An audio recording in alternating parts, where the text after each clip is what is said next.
Imagine if time travel were possible, allowing you to journey back into the past.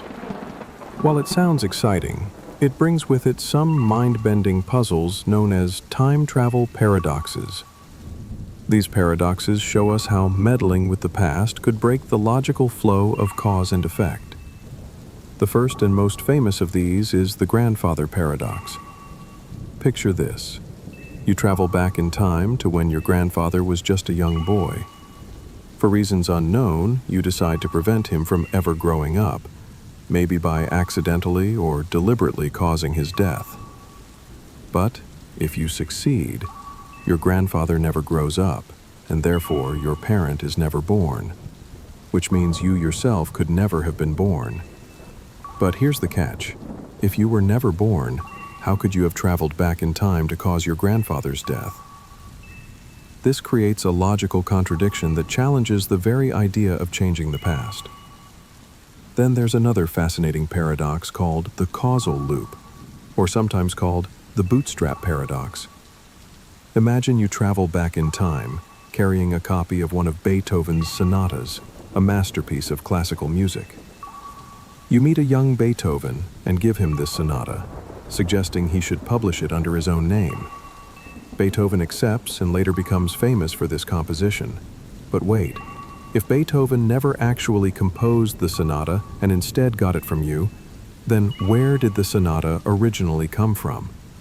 It seems like the music exists in an endless loop with no true origin, defying the normal flow of cause and effect. These paradoxes force us to question whether time travel to the past could ever be logically consistent, or even possible. Could the timeline correct itself somehow? Or would the universe break under such contradictions? While we don't have the answers yet, these thought experiments remind us that messing with time is far more complicated than simply hopping into a time machine. Another paradox about the vague nature of identity is the Sorites Paradox. The premise is fairly simple. It generally involves a heap of sand. If you take away a single grain of sand from the heap, it's still almost certainly a heap of sand. Now, take away another grain. Still a heap. If we continue this enough times, eventually it will be down to one grain of sand, which is, almost certainly, not a heap anymore. When did the sand cease being a heap and start being something else? The Sorites Paradox is all about the vagueness of language. Because the word heap doesn't have a specific quantity assigned to it, the nature of a heap is subjective. It also leads to false premises. For example, if you try the paradox in reverse, you start with a single grain of sand, which is not a heap. Then, one could argue that one grain of sand plus another grain of sand is also not a heap. Then, 2 grains of sand plus another grain of sand is also not a heap. This continues until even the statement, 1,000,000 grains of sand is not a heap, which, as we know, does not make sense. The name of the paradox, Sorites, comes from the Greek word soros, which means heap or pile. It's often attributed to Eubulides of Miletus, a logician from the 4th century BCE who was basically a paradox machine. Most of his paradoxes deal with semantic fallacies, like the horn paradox. If we accept the idea that what you have not lost, you have, then consider the fact that you have not lost your horns. Therefore, you must have horns. And yes, most of his paradoxes are just as infuriating. Let's explore a paradox called the multiple choice paradox. A tricky question about probabilities that seems simple but actually breaks logic. Here's the question. If you choose an answer to this question at random, what are the chances that you will choose correctly? The options are A, 25%, B, 2/3, C, 1/4 D, 50%. At first glance, it looks straightforward. Just pick the right percentage that matches your chance of guessing correctly. But the problem is, the options contradict each other. Let's break it down. If the correct answer is A, 25%, that means one of the 4 options is correct. So, if you pick randomly, your chance is 25%. That seems consistent, right? But wait, option C also says 1/4, which is 25%. So, there are 2 options giving 25%, which would mean your chance of picking one of them is actually 50%, not 25%. So, A cannot be correct. What about D, 50%? If the correct chance is 50%, that means 2 out of the 4 options are correct. But only options A and C say 25%, and B says 2/3. No 2 options say 50%. So 50% is not correct either. Now consider B, 2/3, or about 66.7%. If that were correct, it means your chance of guessing right is 2 out of 3. But there are 4 options, not 3. This makes no sense as a chance. Finally, C, 1/4, is the same as 25%, which we already considered with A. Both A and C being correct would contradict the number of correct answers. This creates a logical trap. No answer can consistently be correct without contradicting the others. The question itself is self-referential and unsolvable, leading to a paradox. This paradox exposes how probabilities and logic can clash when questions reference their own answers. One of the most fascinating and endlessly perplexing puzzles in philosophy is the liar paradox, first introduced by the ancient Greek philosopher Eubulides of Miletus. Despite its age, this paradox continues to baffle thinkers, logicians, and linguists to this day. The paradox is built on a simple, self-referential sentence. This sentence is false. At first glance, it seems innocent, almost trivial. But the moment you try to determine whether the statement is true or false, your brain enters a logical tailspin. If the sentence is true, then it must be as it claims, false. But if it's false, then it's not true, which means the sentence is, in fact, true. This back-and-forth contradiction traps you in an infinite logical loop with no resolution. It's not just a quirky wordplay. It exposes the limitations and instability that arise when the language talks about itself. Philosophers and logicians have tried for centuries to resolve it, proposing everything from alternative logic systems to layered truths, but none have fully escaped its circular logic. The liar paradox forces us to question our assumptions about truth, meaning, and the very structure of statements. It's a simple sentence with enormous implications, revealing just how easily language can tie itself into a knot, and leave us tangled right along with it. The liar's paradox has captivated philosophers for centuries, with its simple yet brain-twisting construction. This sentence is false. If the sentence is true, then it must be false, and if it's false, it must be true. A logical loop with no exit. Over time, this paradox has inspired countless variations and modern interpretations, but one of the most fascinating and surprisingly charming adaptations is known as the Pinocchio Paradox. This version brings the paradox into the realm of children's stories, using the iconic wooden puppet whose nose grows whenever he tells a lie. Now, imagine this scenario. Pinocchio stands up and says, "My nose grows longer now." This statement may seem harmless at first, but it creates a beautifully tangled web of contradiction. If the sentence is true, then his nose should grow, just as he says. But here's the catch. Pinocchio's nose only grows when he lies. If he's telling the truth, then by the rules of his magical condition, his nose shouldn't grow at all.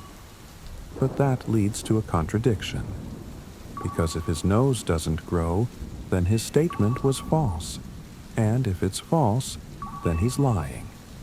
But if he's lying, his nose should grow, which would make his original statement true. And once again, we find ourselves locked in a paradox, a loop where truth and falsehood cancel each other out, over and over, with no logical resolution in sight. What makes the Pinocchio Paradox even more delightful is its origin. It wasn't crafted in the halls of academia or scribbled into the margins of ancient philosophy texts. It was invented in 2001 by the 11-year-old daughter of philosopher Peter Eldridge Smith, who instantly recognized the brilliance of the thought experiment and wrote about it in a published paper. He captured the paradox perfectly in a single sentence. Pinocchio's nose will grow if and only if it does not. That simple formulation reflects a profound philosophical problem wrapped in the innocence of a fairy tale character. It brings the abstract confusion of logical paradoxes into a tangible, visual realm, where we can literally imagine a wooden nose twitching in indecision. Beyond being just a fun riddle, the Pinocchio Paradox reveals something deep about language, truth, and self-reference. Like the liar's paradox before it, it demonstrates how statements that refer to themselves can collapse under their own logic, creating infinite feedback loops that logic alone cannot escape. It also challenges our understanding of truth-telling, cause and effect, and even how fictional rules intersect with logical systems. The beauty of the Pinocchio Paradox is that it feels accessible. It's playful, memorable, and deeply philosophical all at once. And in a world full of complex ideas, sometimes the most powerful paradoxes come from the most unexpected places, even from a child's imagination and the nose of a wooden puppet who just wanted to be a real boy. The card paradox is a fascinating and elegantly simple twist on the famous liar paradox, crafted by the British logician Philip Jourdan in the early 1900s. Imagine holding a postcard in your hand with two statements written, one on each side. On the front side, it says, "The statement on the other side of this card is true." We'll call this statement A. Naturally, you flip the card over to see the other side, which reads, "The statement on the other side of this card is false." This is statement B. At first glance, the statements seem harmless enough, but as soon as you try to assign truth values to them, you find yourself caught in a logical trap. If statement A is true, then, according to A, statement B must also be true. But statement B claims that statement A is false, which contradicts the assumption that A is true. Conversely, if statement A is false, then statement B, which asserts that A is false, must also be false, implying that A is actually true. This cyclical reasoning leads to a paradox. Neither statement can consistently be assigned a truth value without contradicting the other. The card paradox cleverly externalizes the self-reference of the liar paradox into two interdependent statements, each pointing to the truth or falsity of the other, rather than a single statement referring to itself. This makes it a visually intuitive, yet deeply perplexing puzzle that highlights how language and truth can become entangled when statements refer to each other. Beyond being a mere logical curiosity, the card paradox challenges fundamental assumptions about how truth works in language and logic. It exposes the delicate and sometimes unstable relationship between statements, reference, and meaning. Despite its simplicity, a postcard with two sentences, it captures the essence of paradoxical self-reference and invites us to rethink how we interpret truth claims. The card paradox reminds us that sometimes even the simplest setups can reveal profound and unsolvable tensions lurking beneath the surface of language itself. The Crocodile Paradox is another fascinating variation of the classic liar paradox, and it's so ancient and influential that it actually helped shape discussions around language and logic as far back as the 16th century. The story goes like this. A crocodile snatches a young boy from a riverbank, sparking a desperate plea from the boy's mother. She begs the crocodile to return her child, and the crocodile agrees, on one condition. He says he will only return the boy if the mother can correctly guess whether or not he will return him. At first, this might seem like a straightforward challenge. If she guesses the crocodile will return her son and is right, the boy is returned. If she's wrong, the crocodile keeps him. Simple enough. But the paradox kicks in when the mother guesses that the crocodile will not return her son. Now, if her guess is correct, meaning the crocodile truly does not intend to return the boy, then the crocodile must return him to honor his promise of returning the boy if she guesses correctly.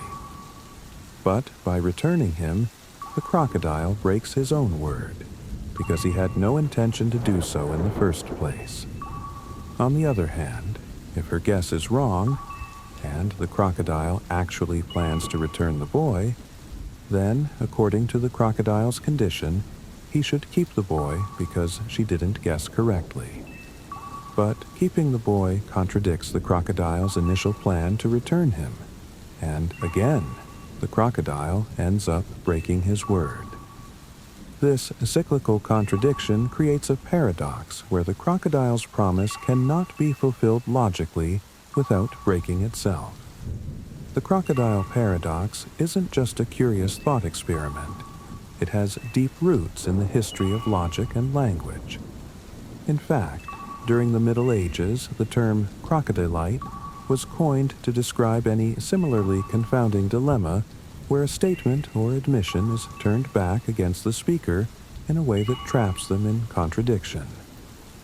The related word crocodility came to mean fallacious or captious reasoning, the kind of twisted logic that traps someone in their own words. What makes the Crocodile Paradox especially captivating is that it blends language, promise-keeping, and prediction into a tangled knot that defies easy resolution. It forces us to think about how promises and truth claims interact, and shows how language can be manipulated to create unsolvable puzzles. This paradox remains a timeless reminder of the complexity lurking beneath even the simplest agreements, and how logical paradoxes have shaped the way we understand communication, commitment, and reasoning across centuries. Newcomb's paradox is a thought-provoking puzzle that sits at the crossroads of philosophy, decision theory, and the concept of free will. Imagine this. You walk into a room with two boxes in front of you. The first box is transparent and contains $1,000. This amount is certain and visible. The second box, however, is opaque and sealed. You have no idea whether it contains anything at all. Before you arrived, an omniscient predictor, a being with nearly perfect foresight, has already made a prediction about your choice. If the predictor foresaw that you would take only the second box, it placed $1 million inside that box. But if it predicted that you would take both boxes, it left the second box empty. Now the question, what do you do? Do you take only the mysterious second box, risking that it might be empty but possibly winning a huge prize? Or do you take both boxes, guaranteeing yourself the $1,000 but almost certainly missing out on the $1 million? One camp argues that the rational choice is to take just the second box. After all, the predictor's track record is near flawless. If you trust this near-perfect prediction, your choice to take only the second box almost guarantees you the $1 million inside. On the other hand, the opposing viewpoint suggests that the prediction has already been made, and the boxes are set. Nothing you do now can change what's inside the sealed box. Therefore, why not take both boxes? You get the guaranteed $1,000 plus whatever is in the second box, which may be zero, but could also be the million if the predictor was wrong. The paradox lies in the clash between these two lines of reasoning.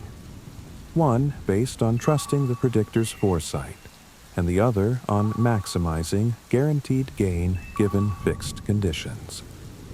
It raises deeper questions about causality, free will, and the nature of prediction. Does your choice affect a decision made in the past? Or is your choice simply responding to an unchangeable reality? Interestingly, this dilemma splits people even today.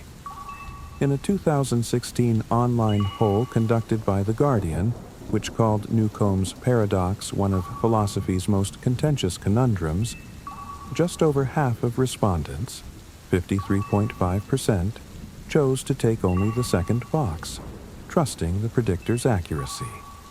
Meanwhile, 46.5% chose both boxes, opting for the safer guaranteed money. Ultimately, Newcomb's paradox challenges our assumptions about decision-making and highlights how complex and counterintuitive rationality can be when the prediction and choice intertwine. It forces us to reconsider how we think about free will, determinism, and the logic behind our decisions, making it a rich and enduring topic of philosophical debate.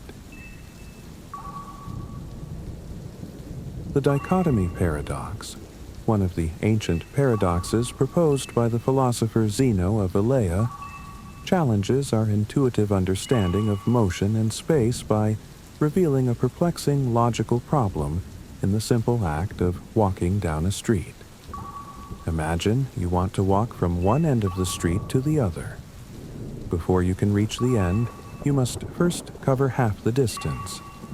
But before you can walk that half, you must walk half of that half. That is, a quarter of the total distance. To walk that quarter, you must first walk half of it, an eighth of the street, and so the process continues infinitely. A 16th, a 32nd, a 64th, and so on, with the distances continuously halving without end. This creates a seemingly impossible scenario, where to complete even the simplest task of crossing the street, you must first complete an infinite number of smaller and smaller tasks. Since accomplishing an infinite series of actions in finite time is, by all practical and theoretical measures, impossible. It leads to the paradoxical conclusion that motion itself should be impossible.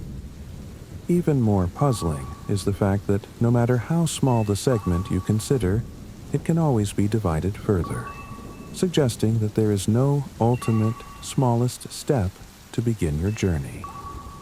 The only way to avoid this infinite regression is to assume that the very first part of the journey has zero length, which means you can never truly start walking, because starting would require covering a non-zero distance. This paradox confronts the concepts of infinity, continuity, and divisibility, forcing us to reconsider how space and motion are fundamentally understood, and it remains a cornerstone in discussions about the foundations of mathematics and physics.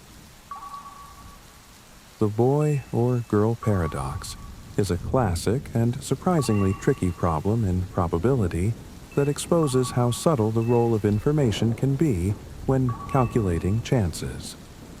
Suppose you know a family has 2 children, and you're told that at least one of them is a boy. At first glance, it seems obvious that the chance both children are boys is 1/2.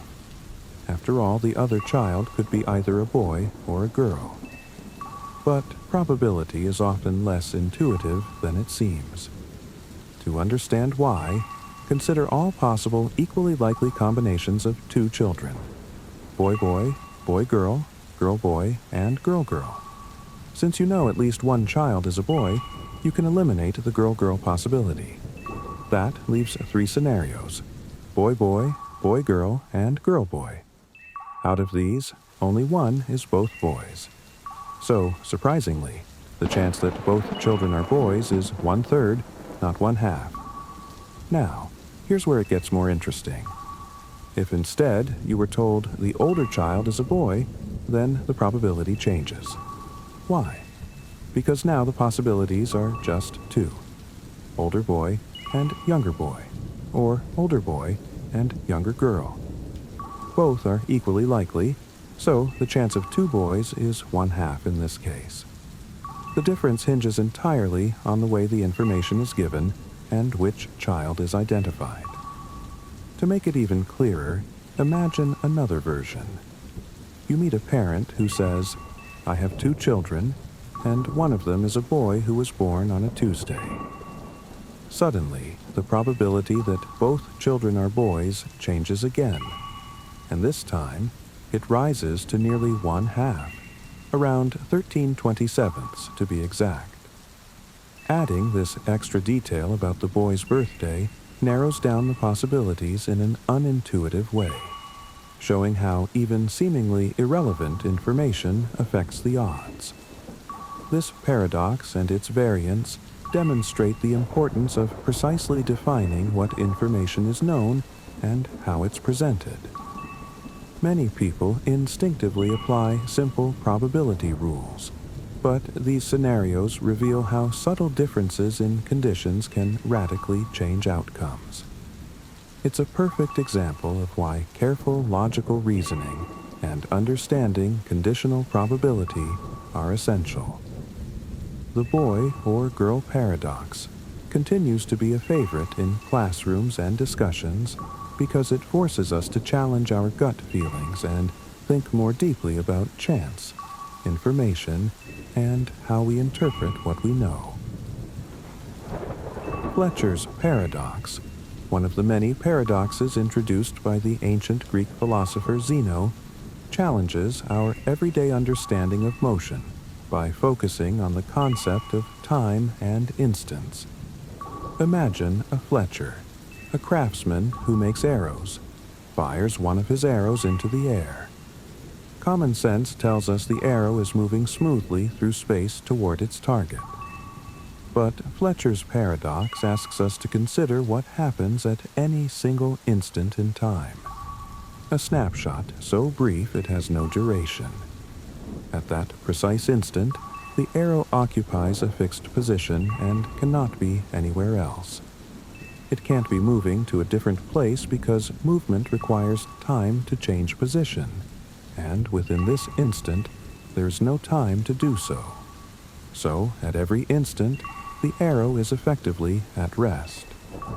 Now, since time is made up of these instants, each one motionless, it follows that the arrow must be motionless throughout its entire flight, which contradicts what we observe. This is similar to the paradox of watching a film. A movie is made of individual frames, each static, yet when played in sequence, they produce the illusion of smooth motion.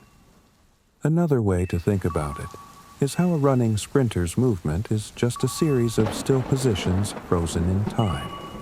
But combined, they create continuous motion. Fletcher's paradox exposes the difficulty of reconciling the idea of instantaneous moments with the reality of movement, and it has profound implications in physics, philosophy, and mathematics, especially in understanding concepts like continuity, calculus, and the nature of time itself. Galileo's Paradox of the Infinite is a fascinating and somewhat mind-bending mathematical insight first introduced by the renowned Italian scientist Galileo Galilei in his final work, Discourses and Mathematical Demonstrations Relating to Two New Sciences. 1638. The paradox arises when we consider two infinite sets of numbers: the square numbers 1, 4, 9, 16, 25, 36, and so on, and the non-square numbers, which include every other positive number like 2, 3, 5, 6, 7, 8, 10, and beyond. Intuitively, since the square numbers are clearly just a subset of all numbers, it would seem obvious that there must be fewer square numbers than the entire set of numbers, because the non-square numbers add more elements. However, Galileo noticed something puzzling when he realized that each positive integer corresponds to exactly one square number through the function of squaring. 1 maps to 1, 2 maps to 4, 3 maps to 99, 4 maps to 16, and so on. This one-to-one pairing means that for every number, there is a unique square number, implying the two sets have the same size or cardinality, despite one being a subset of the other. This result contradicts the usual way we think about sizes of sets, since for finite sets, a subset always has fewer elements than the entire set. Galileo concluded that when dealing with infinite sets, traditional concepts like more, less, or equal break down or become meaningless. His paradox highlighted the strange and counterintuitive nature of infinity, and forced mathematicians to rethink the meaning of size and number. This paradox ultimately laid the foundation for the modern field of set theory and the study of infinite cardinalities, later explored more rigorously by Georg Cantor in the 19th century. It shows us that infinity is not just an unimaginably large number, but a concept with its own unique and often surprising rules that challenge our everyday reasoning about quantity and comparison. The Peto Paradox is a striking and counterintuitive puzzle that challenges our intuition about percentages and weight changes. Imagine a farmer who has a sack containing 100 pounds of potatoes, which are initially 99% water and 1% solids. Curious, he leaves the potatoes out in the sun to dehydrate just slightly, reducing the water content from 99% to 98%. When he returns the next day, to his surprise, the sack now weighs only 50 pounds, a drastic drop considering the water percentage decreased by only 1%. To understand this, we must carefully consider the composition of the potatoes. Initially, with 99% water, the water weighs 99 pounds and the solids weigh 1 pound, maintaining a ratio of solids to water of 1 to 99. After dehydration, the solids remain the same at 1 pound, since solids don't evaporate. But now, the solids represent 2% of the total weight. To find the new total weight, we solve for when 1 pound is 2% of the total, meaning the total weight must be 50 pounds, because 1 is 2% of 50, aimbadu. Therefore, the water weighs 49 pounds, half the original amount, even though the water content only dropped from 99 to 98%. This surprising result isn't a true paradox, but a veridical paradox, a situation where a logical deduction leads to a conclusion that seems absurd at first glance but is mathematically correct. The Potato Paradox highlights how our intuitive grasp of percentages, especially with ratios close to 100%, can mislead us, and how seemingly small changes in percentages can result in surprisingly large changes in actual values. It's a great reminder to always question initial assumptions and carefully analyze the math behind real-world problems. The Raven Paradox, also known as Hempel's Paradox, after the German logician Karl Hempel, who formulated it in the mid-1940s, is a fascinating and somewhat puzzling problem in the philosophy of science and logic that challenges our intuitions about evidence and confirmation. It starts with a simple and widely accepted statement: all ravens are black. From this, we can derive its logically equivalent contrapositive. Everything that is not black's not a raven. Both statements mean the same thing logically, even if the second feels less obvious or less interesting. Hempel pointed out that observing a black raven obviously supports the claim that all ravens are black. After all, it's a direct example. However, by logical extension, any object that is not black and not a raven, such as a red apple or a green leaf, also supports the contrapositive statement, and thus, indirectly, supports the original claim. This leads to the paradoxical conclusion that seeing a random non-black object, like an apple, provides evidence that all ravens are black, which seems counterintuitive and almost absurd. It's akin to saying that the fact you live in New York provides evidence that you do not live in Los Angeles, or that stating your age is 30 somehow confirms you are not 29. This paradox raises deeper questions about how evidence works in scientific reasoning. How much and what kind of information can a single observation truly provide? Is every unrelated fact really a piece of evidence for something so specific? The Raven Paradox thus challenges us to reconsider the nature of confirmation and how we accumulate knowledge from observations in a logically consistent way. The Penrose Triangle is a striking example of a visual paradox, an impossible object that challenges our perceptions of reality by presenting a shape that cannot exist in three-dimensional space as it appears. Unlike many paradoxes that are purely conceptual or linguistic, the Penrose Triangle is a physical object you can actually build and show to others, yet it seems to defy the very laws of geometry and physics. Created independently by mathematician Roger Penrose and his father Lionel Penrose in the 1950s, the triangle looks like a solid, continuous loop of three straight beams meeting at right angles, forming a seamless triangular shape. However, this appearance is a clever illusion based on carefully constructed proportions and the viewer's perspective. No matter how many times the trick is revealed or explained, the shape still stubbornly appears as an impossible figure, an optical illusion that defies common sense. The Penrose Triangle and similar visual paradoxes have inspired artists such as M.C. Escher, whose famous 1961 lithograph, Waterfall, depicts a perpetually flowing stream moving along an impossible, self-looping path, reminiscent of the Penrose Triangle's paradoxical form. These images highlight how our brains try to interpret two-dimensional cues as three-dimensional objects, sometimes leading us into perceptual traps where impossibility looks like reality.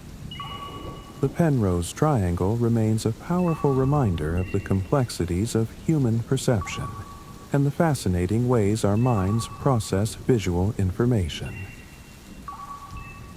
The interesting number paradox is debatably not a paradox at all, though it's often called one.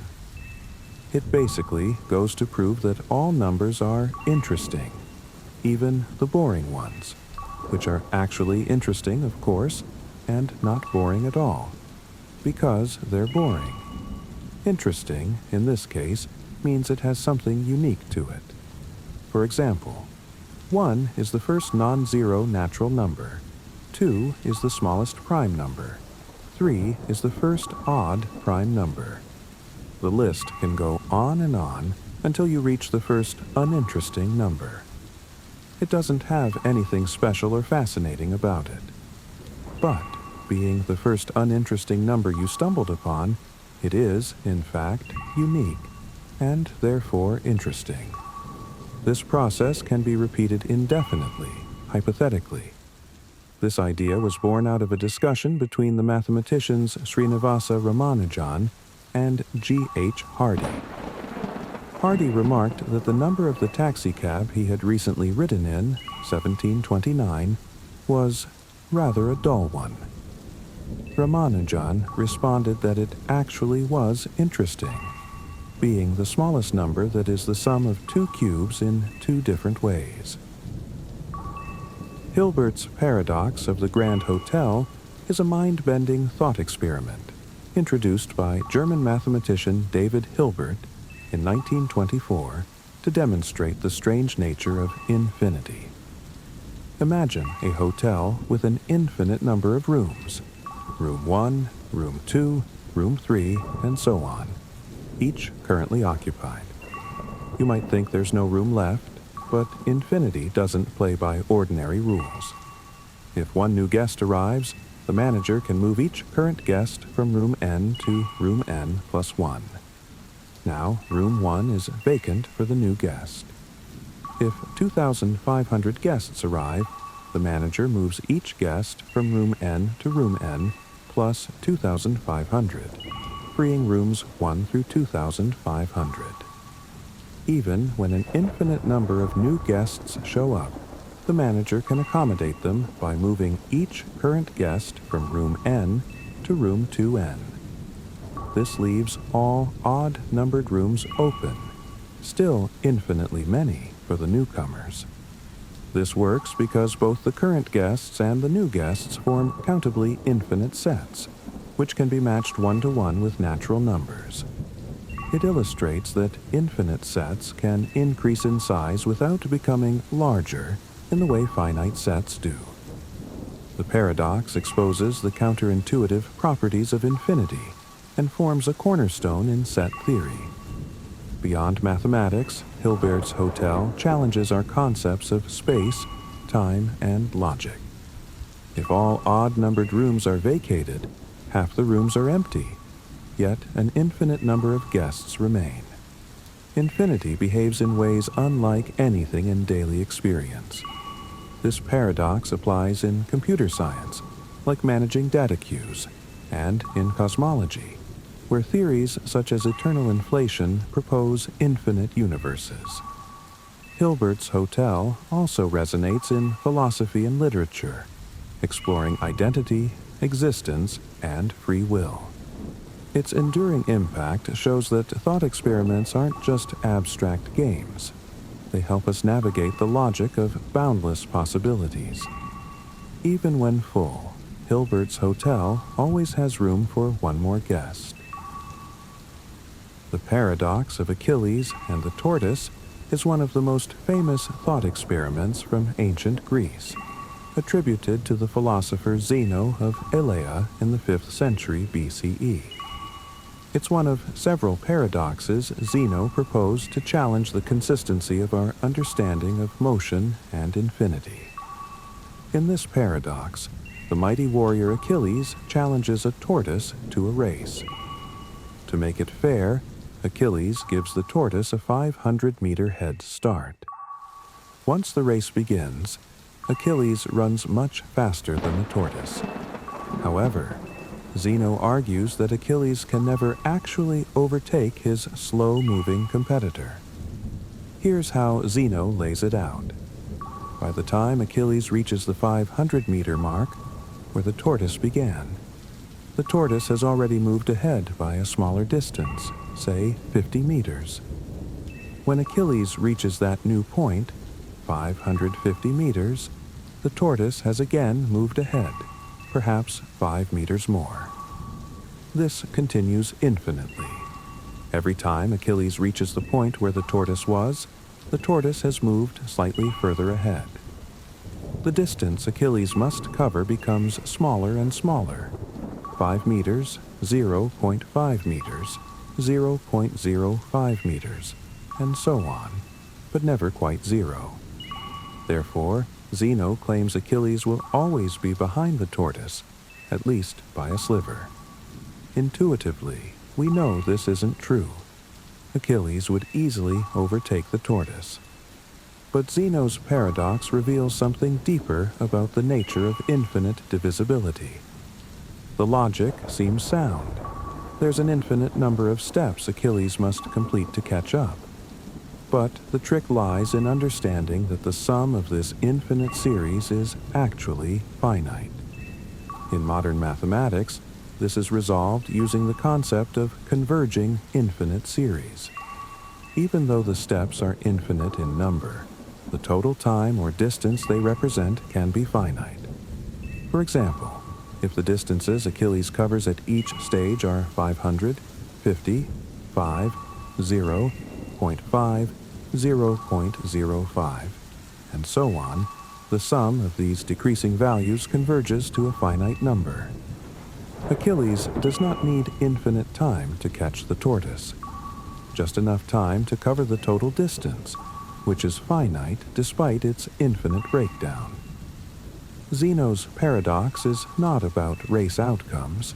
It's about the assumptions we make about motion and how infinity behaves in the real world. Before calculus was developed, paradoxes like these puzzled thinkers for centuries.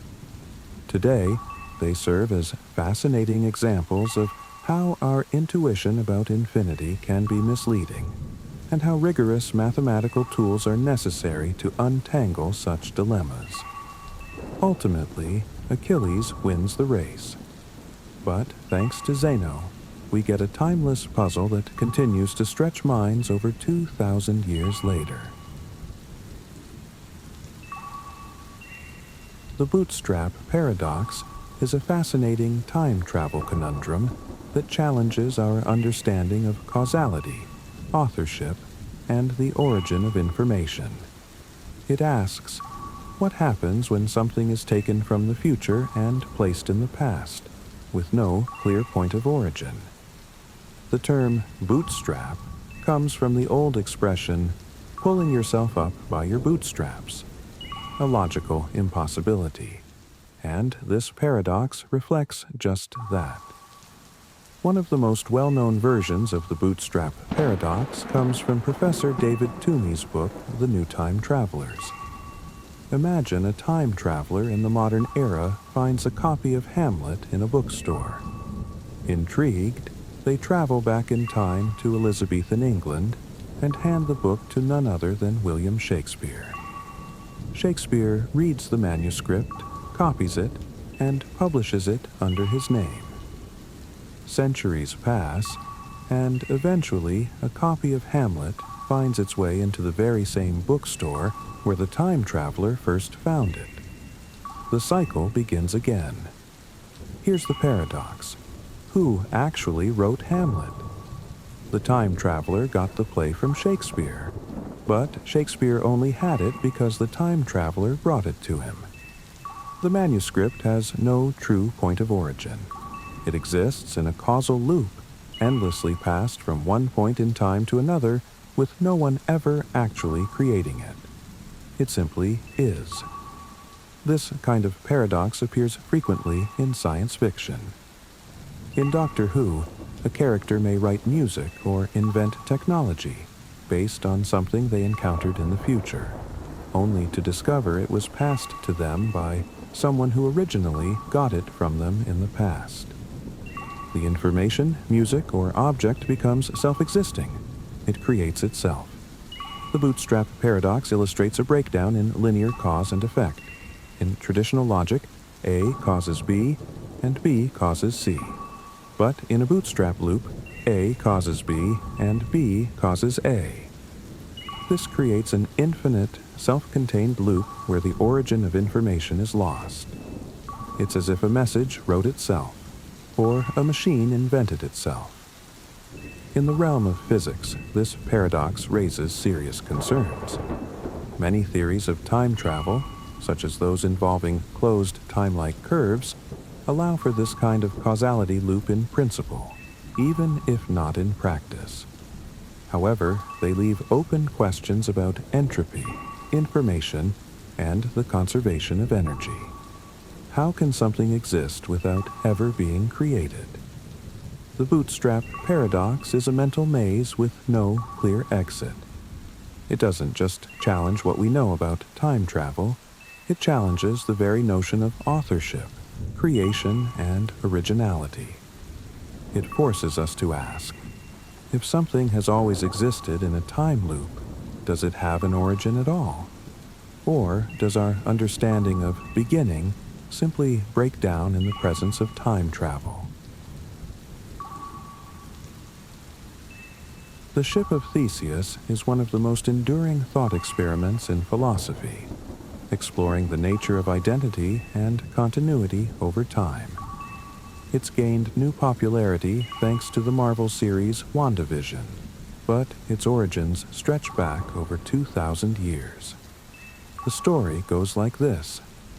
Theseus, a hero from Greek mythology best known for slaying the Minotaur, had a legendary ship that was preserved in a harbor in Athens as a memorial. Over time, the ship's wooden planks began to rot and decay. Whenever a plank was damaged, it was replaced with a new one. Slowly, one by one, all the parts of the ship were replaced, until eventually, not a single piece of the original vessel remained. The paradox asks, is this fully restored ship still the Ship of Theseus? Even though none of the original material is left, the structure, the design, and the continuity of replacements suggest that it might be. But it doesn't stop there. Now imagine someone collected all the discarded original pieces of wood and used them to reconstruct a ship identical to the original. Which of the two is the true Ship of Theseus? The one in the harbor, made of entirely new parts but with continuous maintenance and preservation? Or the newly rebuilt one, composed of the original materials but reassembled later? This puzzle forces us to think deeply about the nature of identity. Is something defined by what it's made of, or by the continuity of its form and function? If an object is gradually changed until none of its original parts remain, is it still the same object? Philosophers have debated this issue for centuries, and it has inspired similar questions in different forms. The grandfather's axe is a well-known version. If you replace the handle of your grandfather's axe, then later replace the blade, is it still the same axe? Or Trigger's broom? I've had this same broom for 20 years. It's had 17 new heads and 14 new handles. The implications of the Ship of Theseus extend beyond wooden ships and old tools. The paradox applies just as powerfully to people. Human bodies are constantly changing. Cells die and regenerate, ideas evolve, habits shift, personalities grow. Over time, a person may become vastly different from who they once were. So the question becomes, are we still the same self we were years ago, even if everything about us has changed? The Ship of Theseus invites us to examine whether identity is rooted in material, memory, continuity, or something more abstract. It challenges us to define what it truly means to be the same over time, whether we're talking about a boat, an object, or even ourselves.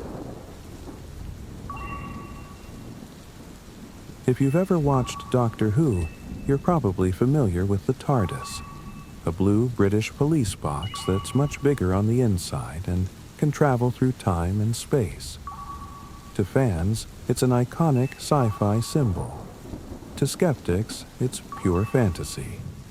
But what if there's a scientific basis for something like it? Could a real-life TARDIS exist? Surprisingly, according to physicists Benjamin K. Tippett and David Tsang, the idea of time travel in a TARDIS-style box may not be entirely beyond the realm of possibility.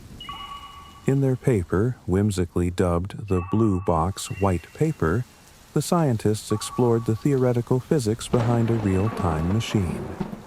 They proposed a mathematical model based on Einstein's theory of general relativity, which describes how gravity can warp space and time. Their concept involves creating a space-time geometry where time travel could happen along a closed loop, something called a closed time-like curve. The idea is to construct a sort of bubble in space-time that moves through the fourth dimension, allowing someone inside to travel backward or forward in time while remaining within their own timeline. Sound familiar? The catch? Building such a machine would require exotic matter with negative energy density, something not currently known to exist in usable quantities. This hypothetical material would be able to bend space-time in just the right way, enabling a TARDIS-like structure to function. In normal circumstances, mass and energy curve space-time inward, like planets or stars, but exotic matter could theoretically curve it outward, creating the strange, looped pathways required for time travel. Unfortunately, we haven't discovered, or even confirmed, the existence of this exotic matter. And even if we did, engineering something as complex as a working time machine would be a technological feat far beyond our current capabilities. So, while Tippett and Zhang's work doesn't mean we'll be stepping into a real TARDIS anytime soon, it does mean that the laws of physics don't entirely rule out the possibility of time travel. This makes Doctor Who more than just a fun piece of fiction. It becomes a launch pad for serious scientific inquiry into the nature of space, time, and what might be possible in the future. In the end, the TARDIS may be imaginary, but the curiosity it inspires in both science and storytelling is very real. The unexpected hanging paradox is a famous logical puzzle that explores how our expectations can be turned against us. The scenario begins when a judge tells a prisoner, "You will be hanged at noon on one weekday next week, but the execution will be a surprise. You won't know the day until the executioner shows up." The prisoner starts thinking. He reasons that the execution can't be on Friday, because if it hasn't happened by Thursday, then it must be Friday, and that wouldn't be a surprise. So he rules out Friday. But then, if Friday is out, and the hanging hasn't happened by Wednesday, it must be Thursday, which again wouldn't be a surprise. So Thursday's out too. He continues this logic backward through the week, eliminating every day until he convinces himself the hanging can't possibly happen. But then, when the executioner shows up unexpectedly, say on Wednesday, the prisoner is genuinely shocked. Despite his reasoning, the execution is both unexpected and real. That's the paradox. By logically deducing that the hanging cannot happen, the prisoner actually sets himself up for true surprise. The paradox reveals how self-referential logic, statements that refer back to themselves, can lead to contradictions. It challenges our ideas of knowledge, prediction, and surprise, and continues to puzzle philosophers, logicians, and students of thought experiments around the world. The Omnipotence Paradox is a classic philosophical puzzle that questions the very definition of unlimited power. It asks, can an all-powerful being create a task it cannot accomplish? For example, can an omnipotent God create a rock so heavy that even he cannot lift it? If the answer is yes, then there's something he cannot do. Lift the rock. But if the answer is no, then there's still something he cannot do. Create the unliftable rock. Either way, it seems the concept of being truly all-powerful leads to a contradiction. This paradox has sparked deep debate among theologians, philosophers, and logicians for centuries. Some argue that omnipotence doesn't mean the ability to do the logically impossible, like making a square circle or creating a married bachelor. These are not limitations of power, they say, but simply meaningless combinations of words. From this view, omnipotence should be defined as the power to do anything that is logically possible. Others explore whether omnipotence is even a coherent idea at all. If a being is bound by logic, is it truly omnipotent? And if it's not bound by logic, can we meaningfully discuss its abilities at all? Some interpretations in religious philosophy, especially in Christianity, Islam, and Judaism, reframe omnipotence to mean maximal power, where a deity has all power that it is possible to have, within the bounds of consistency and reason. The paradox also touches on larger issues: the nature of language, the limits of logic, and the difference between theoretical abstraction and meaningful definition.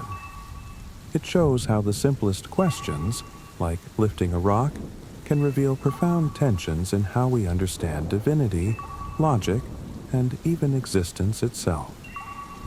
In the end, the Omnipotence Paradox doesn't just challenge the idea of infinite power, it challenges us to refine what we mean when we talk about power, possibility, and the boundaries of thought. Whether you're religious or not, it remains one of the most enduring and thought-provoking riddles in all of philosophy. The Paradox of Hedonism. Why chasing happiness can make you miserable. In our fast-paced, goal-oriented world, the pursuit of happiness often becomes a primary objective.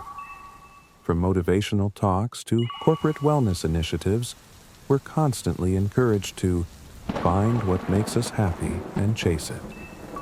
But there's a deep philosophical and psychological contradiction buried in that pursuit, known as the Paradox of Hedonism. At its core, hedonism is the idea that pleasure or happiness is the highest good, that a meaningful life is one spent maximizing enjoyment. It sounds intuitive. Want to be happy? Then do the things that make you happy. But here's the twist. The more you aim directly at happiness, the more it seems to elude you. Viktor Frankl, the renowned psychiatrist and Holocaust survivor, captured this insight perfectly. Happiness cannot be pursued. It must ensue. According to Frankl, happiness is not something we catch by chasing it. Rather, it emerges as a byproduct of doing something meaningful, whether that's dedicating yourself to a purpose, serving others, or engaging fully in the present moment. Psychologically, this paradox makes sense. When we fixate on our own pleasure, we become self-conscious about how happy we feel. That constant monitoring creates pressure, anxiety, and disappointment when reality doesn't meet our expectations. Ironically, this obsession with happiness makes us less happy. Instead, research suggests that people who report the highest levels of well-being aren't the ones who pursue pleasure for its own sake, but those who lose themselves in work, relationships, creativity, or causes greater than themselves. Happiness, in these cases, arrives not through direct pursuit, but as a side effect of deeper engagement with life. In leadership and personal development, this paradox offers a powerful lesson. Whether you're designing workplace culture or shaping your own life goals, focusing purely on happiness metrics can backfire. Instead, emphasize purpose, connection, and growth, and let happiness follow. So, the next time you're wondering how to be happy, maybe stop asking. Ask instead, what matters to me? What am I willing to commit to fully, even if it's hard? In that pursuit, happiness just might find you. Among the many paradoxes that stretch the human brain, one stands out not for its grand implications, but for its quiet cleverness. the intentionally blank page paradox. It's a simple, subtle contradiction that hides in plain sight, usually inside official documents, manuals, or reports. In many printed documents, formatting requirements often mean certain pages need to be left blank. For example, to start a new chapter on a right-hand page. But blank pages can be confusing. Did the printer mess up? Is something missing?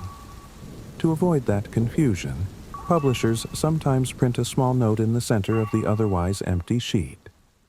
This page has been intentionally left blank. And just like that, the paradox is born. Because by adding those words, the page is no longer blank. It now contains content, a sentence, a statement, a purpose. The very act of declaring the page blank destroys its blankness. If it were truly blank, it wouldn't say anything. And if it says something, it isn't blank. Of course, in practical terms, it's no big deal. But conceptually, it's a delightful contradiction. A page that only exists to tell you it doesn't exist. A quiet self-negation. A paper-based Schrodinger's cat. This paradox is a fun reminder that paradoxes don't always require complex logic or infinite regress. Sometimes they show up in the margins, literally, when language tries to solve a problem and accidentally creates a new one. In a world full of mind-bending time loops and quantum puzzles, the intentionally blank page holds its own. A low-stakes paradox with high philosophical charm.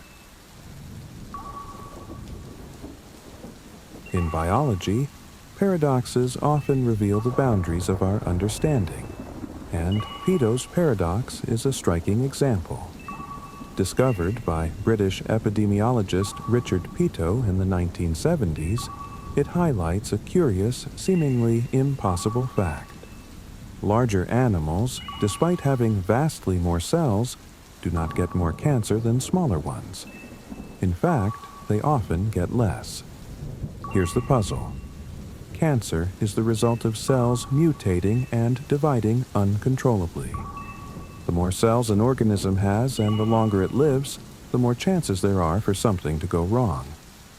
By this logic, humans should get more cancer than mice, and blue whales, who have millions of times more cells than either, should be riddled with tumors. But they aren't. Mice have shorter lifespans and far fewer cells, yet they experience much higher rates of cancer than humans or whales. Across species, this trend holds. The size of the animal doesn't scale with cancer risk. This is the core of Peto's paradox. So, what's going on? One theory is that large, long-lived animals have evolved extra mechanisms for suppressing cancer. Elephants, for example, have 20-plus copies of a tumor-suppressing gene called TP53, whereas humans have just one. Whales and other giants of the animal kingdom may possess similar biological adaptations we haven't yet fully uncovered. Peto's paradox doesn't just raise questions about animal biology. It also offers clues that could help us fight cancer in humans. If evolution has solved this problem in some species, perhaps we can learn to replicate their defenses. Ultimately, Peto's paradox reminds us that nature often finds elegant, invisible solutions to seemingly intractable problems, and that sometimes what doesn't make sense is exactly where the answers lie. In physics, paradoxes often aren't true contradictions. They're signs we're missing something crucial. One of the most confounding of these puzzles is the black hole information paradox, a clash between the two pillars of modern physics, quantum mechanics and general relativity. According to quantum mechanics, information can never be destroyed. The physical details of particles, like mass, charge, spin, and arrangement, must be preserved, even if an object is burned, crushed, or transformed beyond recognition. While you couldn't reconstruct two burned letters from their ashes by hand, theoretically, the laws of physics ensure that all information about them still exists in some form, hidden in smoke, heat, and debris. But black holes throw a wrench into this principle. Black holes absorb everything that crosses their event horizon, including all the rich information encoded in matter and energy. According to Stephen Hawking's calculations in the 1970s, black holes slowly evaporate over time by releasing Hawking radiation, a form of thermal radiation with no trace of the original objects that fell in. It's like burning a letter and getting back identical ashes, no matter what the letter originally said. This implies that information is lost forever, a direct violation of quantum theory. If that's true, it threatens to unravel our entire understanding of physics. So, which is it? Is information truly lost in black holes, or is it somehow preserved in ways we haven't fully understood? Over the past few decades, physicists have proposed multiple potential solutions. Some suggest information is encoded in subtle quantum fluctuations in Hawking radiation. Others argue it may be stored on the event horizon itself, a concept known as the holographic principle. Some even believe the information may escape through quantum entanglement, or that black holes don't erase information but scramble it so thoroughly that it only appears lost. Stephen Hawking eventually revised his position, believing that information does escape a black hole, but in a highly chaotic and unrecognizable form. Until this paradox is resolved, the black hole remains a kind of cosmic contradiction, daring us to rethink the very foundations of space, time, and reality itself.